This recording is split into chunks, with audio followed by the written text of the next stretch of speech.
OEM versus aftermarket, almost identical. This one isn't too bad.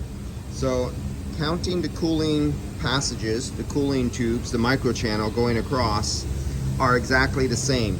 In this one there's 34 cooling passages of microchannel. On the OEM, was originally a Modine, is 34 cooling passages. While you do notice these are larger cooling passages, you actually get better cooling with more surface area from the smaller ones, but we won't go into that right now. Fins per inch, nearly identical to within 1 fin an inch, so I ain't going to complain about that. So in both those areas, it's pretty good for a aftermarket condenser compared to OEM. There's only one thing. If you ever had to service the system of any other component or do a hose, and it's time to change the desiccant sock, so there's your receiver dryer tank in the side. You see that top right there? That's a welded plug. You see the bottom right there? You take that metal plug off and you can get to the desiccant material and change it. Okay, we're going pretty good there.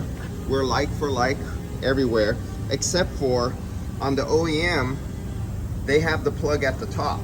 And why do they have the plug at the top? Because anytime you're doing any kind of AC service, you're always changing that desiccant material in there, and you have to take that plug out.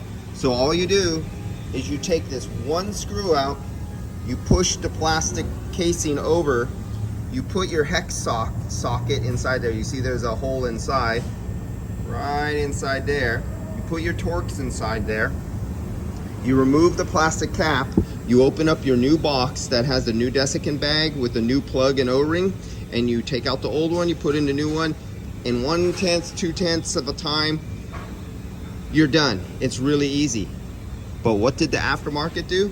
They moved it from up there where it was easy to down below, and that shoots right into the bottom here, behind the cover, behind the fascia of the what is it, the bumper and everything like that. So you got to take all this shit out here, pull that apart, get that out of there. So instead of being able to quote 1 or 2 or 3/10 to replace that, you're going to be adding 1 or 2 hours to get to that desiccant material to replace it for a service if you were doing any kind of AC service on there, because a few dollars were saved on an aftermarket condenser. It's pretty good in its design on this one, getting close, but when it comes to changing the desiccant, it definitely gets a thumbs down on this B&W. All right, I'll see you guys.